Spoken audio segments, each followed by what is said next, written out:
il mio intervento come taglio si differenzia un po' da quello degli altri perché ho scelto un taglio storico per parlarvi del contesto che ci ospita dell'artigianato della Sardegna. Bisogna dire che da 100 anni a questa parte la Sardegna è stata una specie di, potremmo chiamarlo, un laboratorio permanente per gli usi, riusi, la rivitalizzazione dell'artigianato, con una serie di fenomeni che possiamo analizzare, che si prestano ad essere analizzati da diversi punti di vista, chiaramente da quello economico, poi da quello estetico per i contatti che questa produzione ha avuto col mondo dell'arte e col mondo del design, e poi ultimo ma non meno importante anche da un punto di vista direi ideologico, perché i motivi decorativi dell'artigianato e le sue forme sono stati caricati di investimenti di un valore di appartenenza nel contesto dei processi identitari che hanno interessato la Sardegna in questo periodo. Queste possono sembrare considerazioni secondarie rispetto allo scenario di questo convegno, al tema di questo convegno, però secondo me non lo sono, perché l'artigianato è soltanto per il 50% un fatto materiale, un oggetto materiale, per l'altro 50% è un prodotto di storia, di cultura e di tradizione, quindi credo che sia importante esaminarlo anche da questo punto di vista. E quindi partirò da lontano, partirò dal 1911, l'anno del cinquantenario dell'Unità d'Italia. In quest'anno si tengono a Torino e a Roma 2 esposizioni internazionali. Nell'esposizione di Torino ottengono un grande successo questi mobili prodotti da una ditta sassarese, i Fratelli Clemente. Sono mobili molto bizzarri. Annuncio già che parlerò di cose che molti dei presenti conoscono, ma è utile in certe occasioni, come dire, richiamarle e fare anche qualche riflessione su queste vicende che appartengono al passato.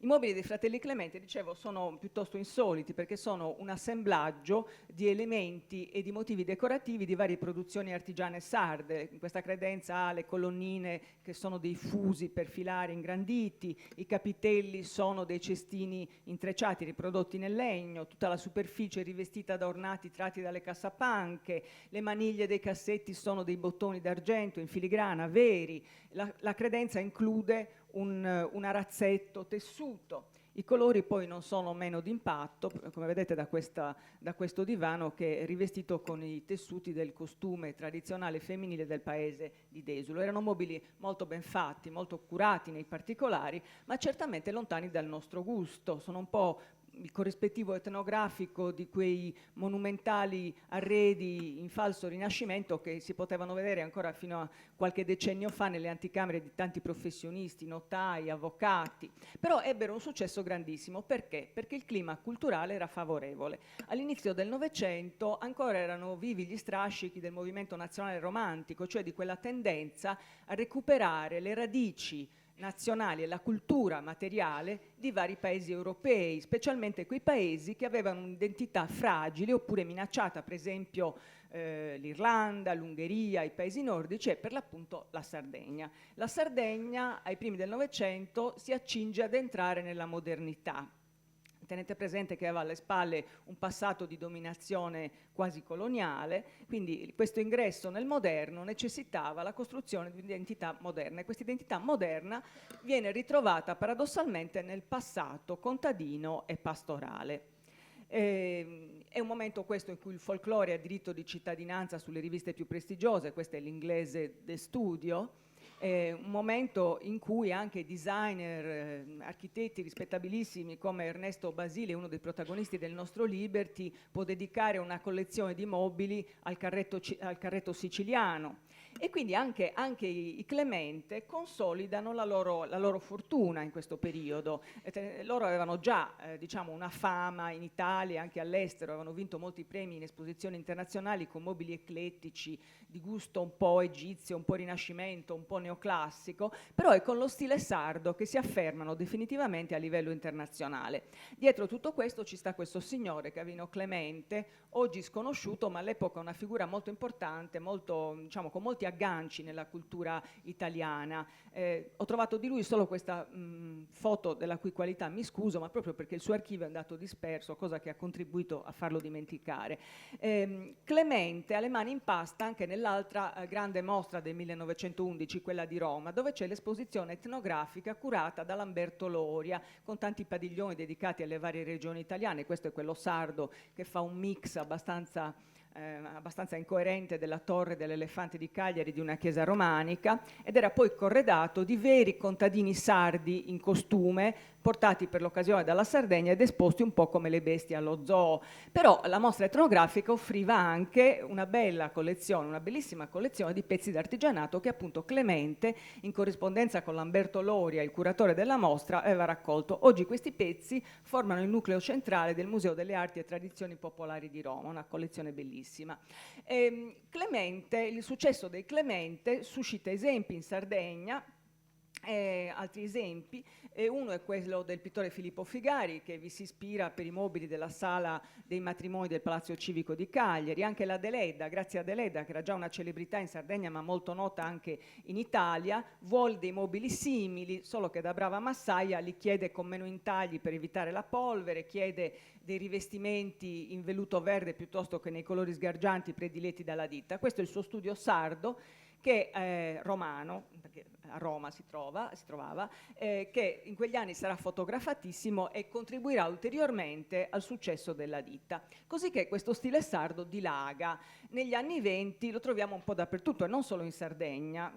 Queste che vedete comunque sono due vedute, due sale della mostra dell'artigianato di Cagliari del 29, dominata da questi mobili neri, piuttosto incombenti. Erano neri perché volevano imitare la superficie affumicata dal fumo dei camini dei mobili tradizionali.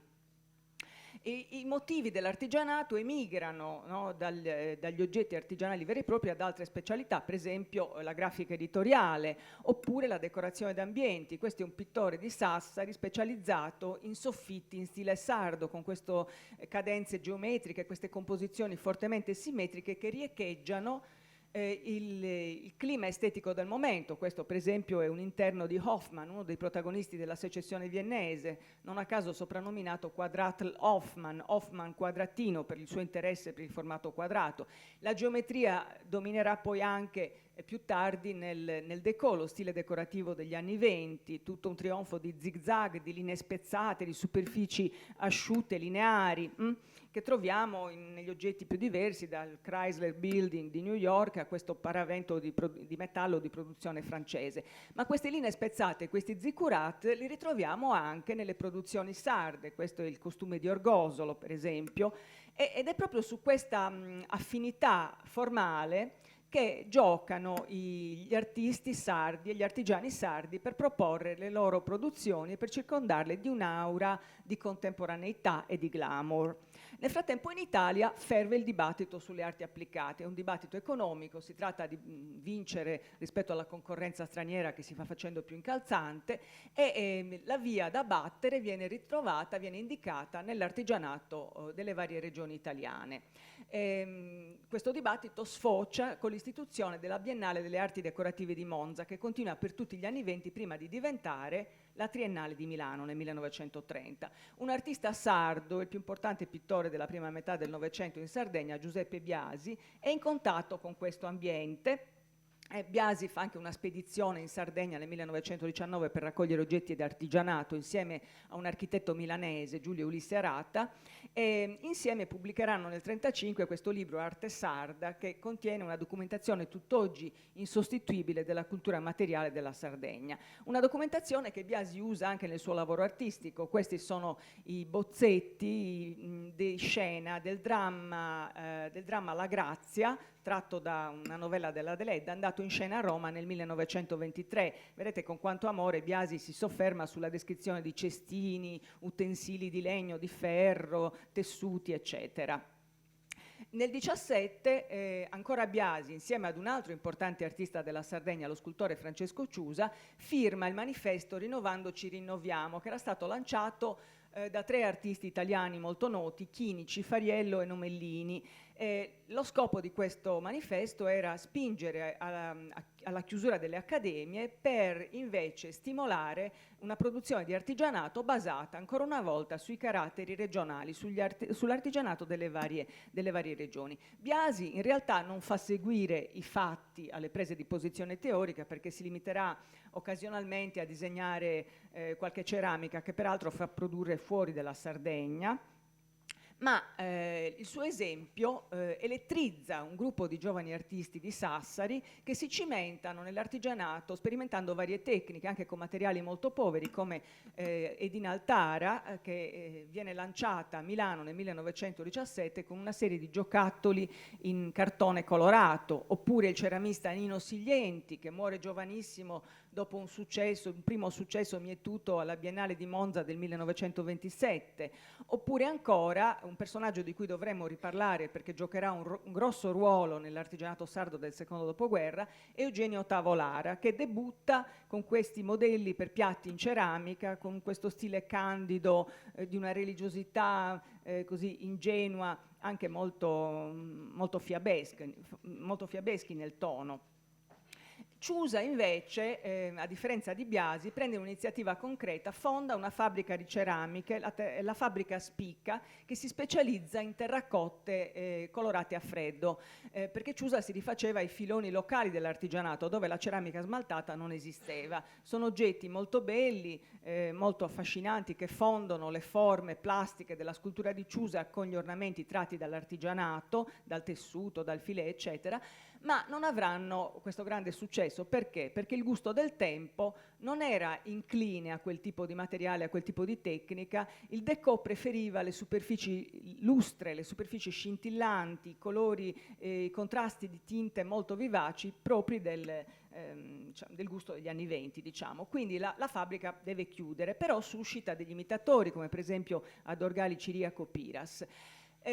Ciusa è anche alla testa di un'altra iniziativa importante, che è la Scuola d'Arti Applicate di Oristano, fondata nel 1925 con un sostegno politico significativo da parte del deputato fascista Paolo Pili. Ancora una volta il suo programma proclama la volontà di mantenersi fedele alle radici locali, di ispirarsi all'artigianato popolare. I risultati sono alterni e comunque l'esperimento fallisce nel 1929, perché appunto le fortune politiche di Pili in quel momento tramontano, e tramonta con essi anche la scuola di Oristano. Però sul treno dell'artigianato salgono altri artisti, i fratelli Melchiorre e Federico Melis, con il loro fratello minore Pino, sono ceramisti, sono illustratori, decoratori. Ecco, questo è Melchiorre Melis, l'abbiamo visto prima, anche questo.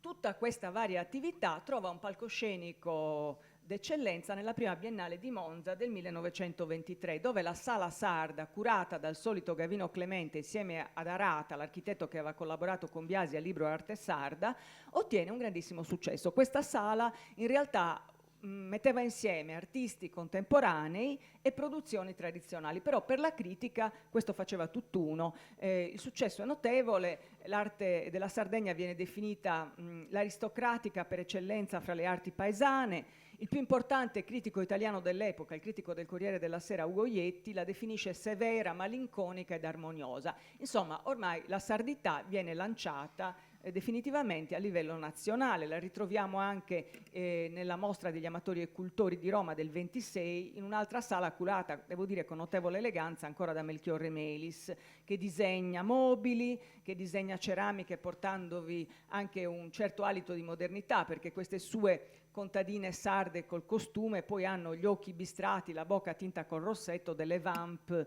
del cinema muto di quegli anni. Il fratello Federico, anche lui si cimenta nella ceramica, puntando molto sui contrasti di bianco e nero, sulle forme geometriche. Un altro successo dell'artigianato sardo si registra all'Expo di Parigi del 1925, l'Expo des Arts Décoratifs, che ha poi dato il nome allo stile déco. Qui vengono premiati e molto lodati dalla critica i pupazzi sardi creati da un duo di artisti sassaresi, Tosino Anfossi ed Eugenio Tavolara, che li propongono sotto il marchio Atte. Sono pupazzi in legno intagliato con abiti di feltro e di altri materiali che rappresentano figure del mondo sardo oppure scene della religiosità popolare. Si ispirano alla grafica di artisti locali come Biasi, ai giocattoli di cartone di Dinaltara che abbiamo già visto, ma anche guardano al futurismo, agli esempi di De Pero. I due, Anfossi e Tavolara, si separano nel 29. Tavolara poi Tosino Anfossi morirà precocemente, mentre Tavolara continua il suo lavoro fino agli anni 40. Alla Sardegna guardano anche altre ditte artigiane, per esempio la ditta ceramica torinese Lenci, si ispira ai soggetti sardi, oppure la SV, pure di Torino. La Lenci mette anche in circolazione delle bambole sarde che distribuisce come souvenir nella crociera inaugurale del transatlantico Rex. Ce l'avete presente? Quello di Amarcord. La Sardegna incontra la cultura di massa, anche gli artigiani sardi ne sono toccati, per esempio Edinaltara, diventata da creatrice di giocattoli in cartone ceramista, in queste mattonelle dà alle sue figurine sarde le sagome snelle affusolate dei contemporanei figurini di moda che pubblica su riviste come La Donna. Nel frattempo il gusto sta cambiando, fuori dalla Sardegna gli interni alla moda sono questi: grandi finestre, mobili in tubolare metallico, vetro, no? Superfici smaltate. Sono pochi gli artisti sardi in contatto con questo clima. Uno per tutti è il ceramista Salvatore Fancello, che qui siede proprio su una poltrona in tubolare metallico nella sede milanese dell'Olivetti. Le ceramiche di Fancello appaiono su riviste aggiornate, su riviste diciamo al top del modernismo italiano come Domus. Fancello in realtà non si ispira al folklore, unico tra i suoi colleghi, ma rivisita la Sardegna, la fauna e la flora della Sardegna con una fantasia immaginosa, fiabesca, molto suggestiva, e Fancello dà anche dei modelli ai ceramisti sardi, ai ceramisti di Dorgali, che è il suo paese d'origine, modelli che peraltro nella traduzione ceramica vengono impoveriti e schematizzati. Intanto dalla fine degli anni 20 il regionalismo sta tramontando sul piano nazionale, ma anche lo stile sardo, che si è diffuso notevolmente in Sardegna, comincia a generare una certa sazietà, anche perché le produzioni che a quel punto prevalgono non sono più gli esempi che abbiamo visto prima, sono, diciamo così, alquanto scadute nel gusto. Contro questo tipo di produzione si scaglia, per esempio, Eugenio Tavolara, un commentatore dell'artigianato che scrive su riviste nazionali in quel periodo. Ma subito dopo arriva la guerra, che dà una battuta d'arresto. In Sardegna, come dappertutto del resto, le botteghe chiudono, gli artigiani abbandonano le vecchie tecniche. Per riprendere, all'inizio degli anni 50, sarà fondamentale l'azione dell'ENAPI, l'Ente Nazionale Artigianato Piccole Industrie, che era stato fondato nel 1925, allora si chiamava ENFAPI, Ente Nazionale Fascista, poi gli hanno tolto la F, però era sempre la stessa cosa, era un ente che nasceva per dare modelli agli artigiani e per orientare la produzione. In Sardegna aveva cominciato a lavorare nel 1938 e riprende nel 1950 sotto la guida di Eugenio Tavolara e di Ubaldo Badas, un architetto di Cagliari. L'ENAPI crea dei corsi professionali, istituisce dei corsi professionali in molti paesi, soprattutto di tessitura. È un momento favorevole ancora una volta, perché? Perché il gusto della manualità, l'amore per le superfici calde segnate dal tocco individuale si diffonde. È il periodo in cui Picasso comincia a Vallauris a fare le sue ceramiche, c'è un interesse internazionale per queste tematiche, ed è in questo contesto che nasce per l'appunto l'Isola.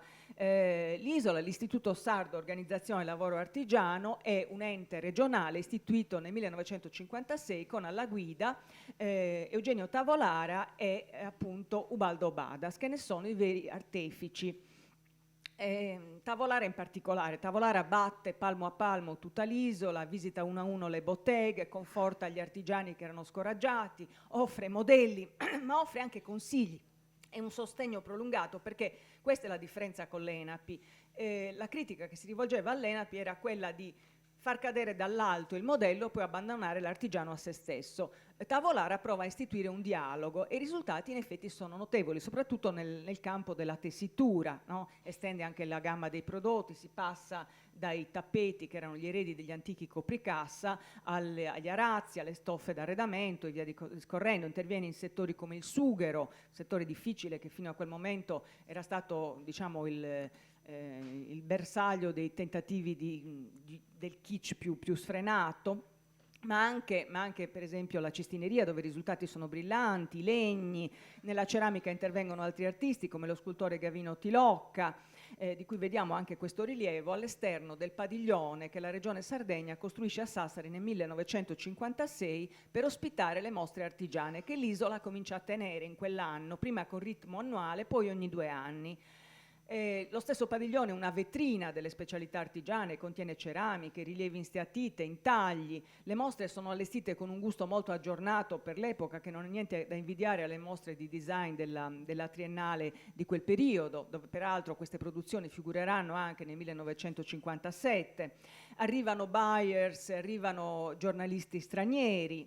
Ad aumentare il successo contribuisce anche il lancio dell'arte nuragica con 2 importanti mostre nel 49 e nel 50 a Venezia e a Roma. Il nuragico ispira molti artisti, nei tappeti, questo è Mauro Manca, nella ceramica Melchiorre Melis, Federico Melis, Gavino Tilocca, Giuseppe Silecchia, Aldo Contini.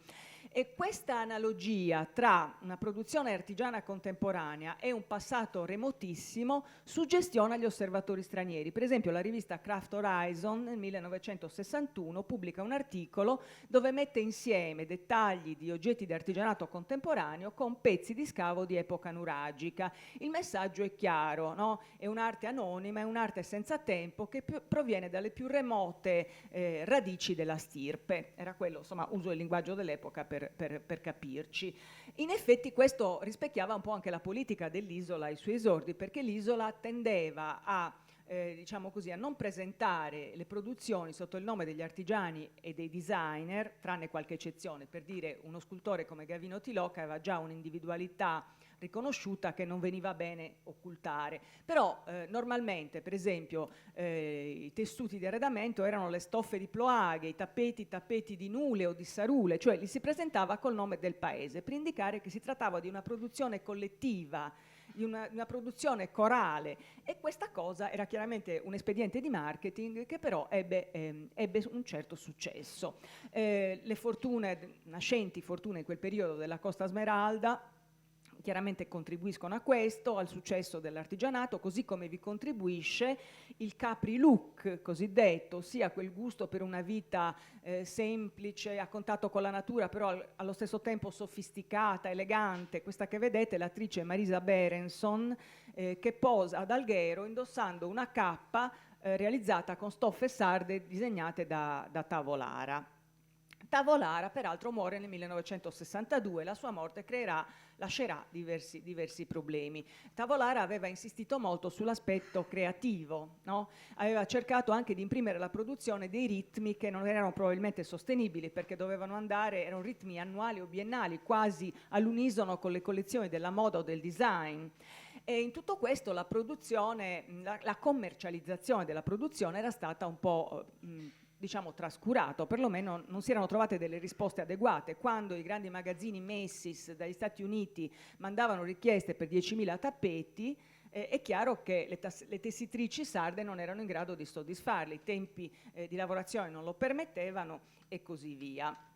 Per qualche tempo dopo la morte di Tavolara al suo posto viene messo il suo braccio destro, il pittore Mauro Manca, più aperto all'avanguardia, influenzato da Picasso, come si vede da questi progetti. Tra l'altro l'Avanguardia in quel momento influenza in maniera più discutibile anche altri artisti come Federico Melis, mentre altri ancora guardano alle radici della produzione tradizionale artigiana, no? Nella ceramica per esempio.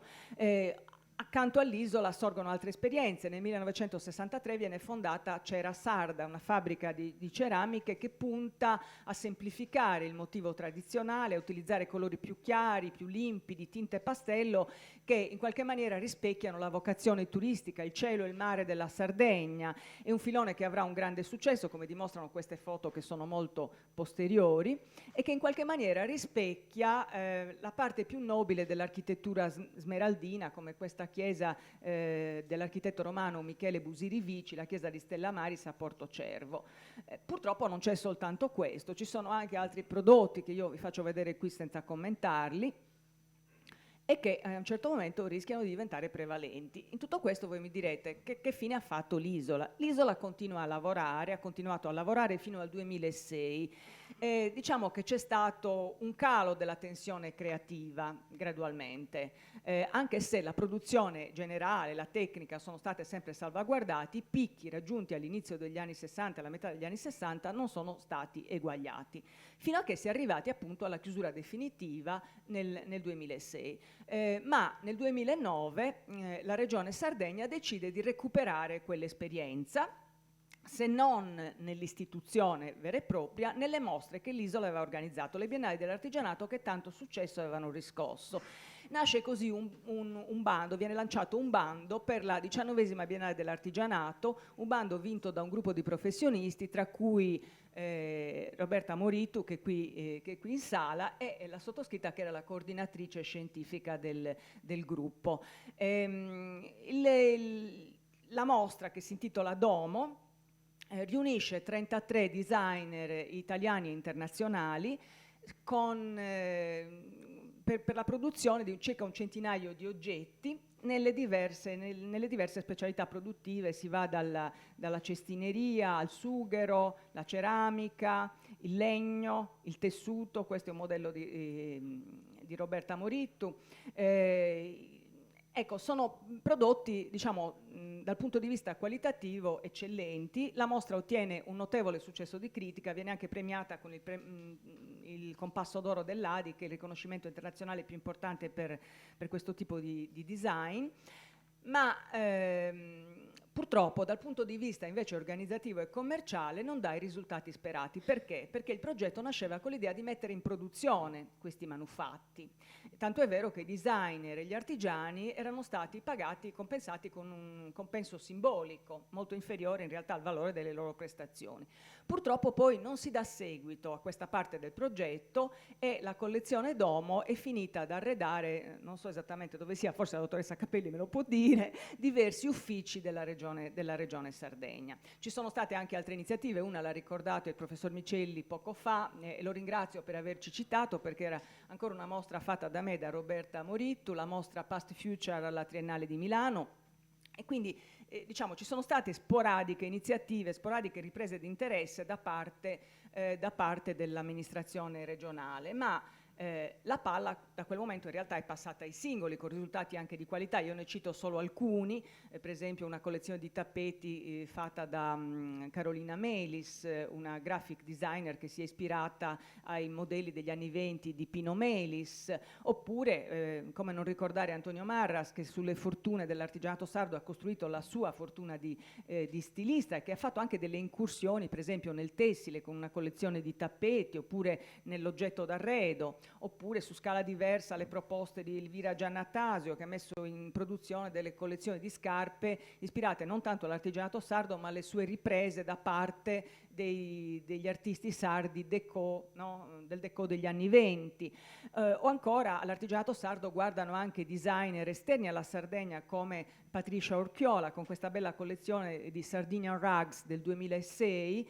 molto bella, con questi ritmi alterni, questi salti di scala, queste evolute asimmetrie, molto suggestiva, che ha avuto anche qualche imitatore qua in Sardegna. E chiudo con un esperimento di nicchia fatto da un altro graphic designer, Stefano Asili, che ha creato una serie di tappeti tipografici in cui gli ornati tradizionali dell'artigianato sardo sono sostituiti da lettere di cui vedete in questo esempio c'è la leggenda, questi motivi grafici colore cru su fondo grigio compongono la frase "non poto reposare", che è un verso di un famoso canto tradizionale della Sardegna.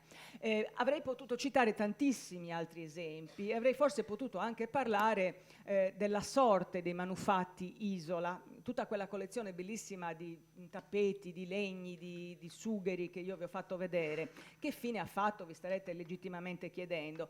Purtroppo attendono ancora di trovare una sistemazione museale. So che ci sono piani a questo riguardo in corso da parte dell'amministrazione regionale. Mi auguro che quanto prima si arrivi a una soluzione definitiva, perché lo stato di conservazione di questi manufatti al momento è molto precario, perché il magazzino che li contiene non è adeguato climaticamente rispetto agli standard conservativi mette a rischio purtroppo a lungo andare il benessere di questi oggetti, la conservazione di questi oggetti.